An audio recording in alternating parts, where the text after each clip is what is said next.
তারা বুঝি আবার মেধাবী ছাত্র। আমার প্রশ্ন, তারা যদি মেধাবী ছাত্র হইতে আজকে এই মানুষটাকে তারা কাওয়ায়া মাইরা লাইতি না। তারা কি আবার মেধাবী ছাত্র? আমার প্রশ্ন হচ্ছে এটা।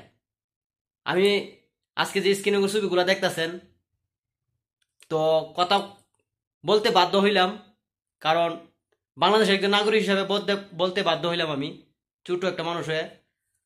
বাংলাদেশ প্রশাসনের কাছে তাদেরকে যে স্ক্রিনে ছবিগুলো দেখতেছেন, তাদের কঠিন শাস্তি চাই আমরা।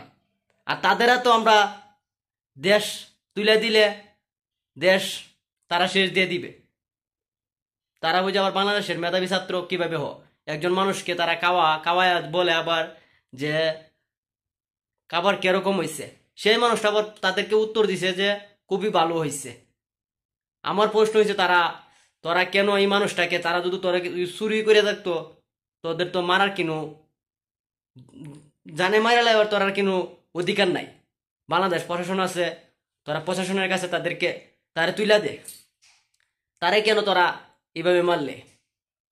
তো আমরা প্রবাসীরা বলতে চাই, দেখেন সে লোকটার কইতে বাবা মা আত্মীয় স্বজন বলতে কেউই নাই, কেউই নাই সে লোকটার। হ্যাঁ, তো সে লোকটা বলছে যে তারা বলতেছে তাকে মারতাছে, আর বলতেছে যে বাড়ির নম্বর দেওয়ার জন্য, যোগাযোগ করার জন্য। তো বাড়ির নম্বরটা দিছে সে যোগাযোগ করার জন্য। হ্যাঁ, তারপরও সে লোকটাকে তারা এরকম ভাবে মারলো। এটাই কি আমাদের সোনার বাংলা? হ্যাঁ, একজন মানুষকে তারা এভাবে মাইরা ফালাইবো? সোনার বাংলায় কি বিচার নাই? আমার প্রশ্ন, সোনার বাংলায় কি বিচার নাইনি? আপনারা দয়া করে তাদের এরকম শাস্তি দেন, যেমন তারা দ্বিতীয়বার আর কিনুক সময় এরকম ভুল না করতে পারে। আর তাদেরকে সঠিক বিচার হোক। প্রশাসনের কাছে আমরা এতটুকু দাবি করতে চাই, তাদের সঠিক বিচার হোক। তো যে ছবিগুলা দেখতেছেন তাদেরকে চিনে রাখেন। সবাই ভালো থাকবেন, সুস্থ থাকবেন।